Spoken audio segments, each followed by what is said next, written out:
Now we're going to speak about the two different types to manage a job, right? Whether you're the general contractor or you're the consultant / owner's rep consulting the project for the client. Now let's speak about really risk. It comes down to risk, and this is really important for you, understanding how you want to operate your business and what that comes down to as far as value, payment, what you bring to the project just from a sophistication and the cost involved and the risk that's associated. When you're working as a general contractor, traditionally, what that means is you're hired to manage the entire build. And that means you're pulling the permits in your name, dust control permit.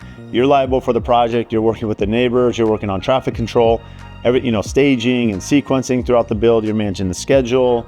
You're working through all the risks that goes through bidding the project, estimating the project, contracting the project, supervising the project.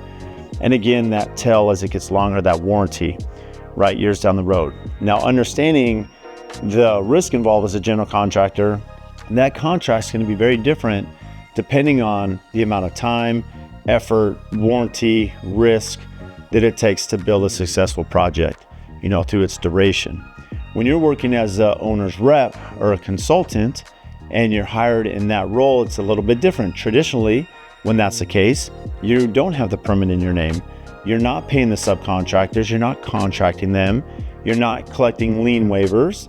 However, you will be assisting. You're reviewing plans as a consultant. There could be a GC on site, or it could be an owner build where the owner's managing the build themselves.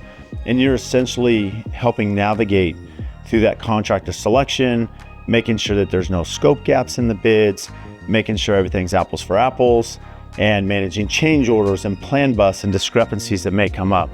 You're working through the trust calculations. So a lot of the similar aspects to what you be doing as a general contractor, you're performing as a consultant role, just without the risk.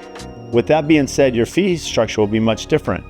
You should plan, again, if you're working as a consultant, a fee structure that's covering your time, your travel, hours outside of the daily where you're maybe not on site, but again, you're reviewing all the scope to the project. There is a cost to that. You have to make sure that that you're being compensated for that time, and whatever that value is based on your experience and job history will play into that. Now, when it comes to the general contracting, you have to understand that not only do you have to factor in the same thing, you're going to be on site and reviewing plans, and there's a cost for that. You also have what's called markup or cost plus. If you're a lump sum builder, which we've spoken about in previous videos, you're giving a set price. And when that's the case, you're taking full risk as the builder. So traditionally, you're going to be marking up many or all of the line items to make sure you're covered for potential plan busts, cost increases, tariffs. The sky's the limit, right?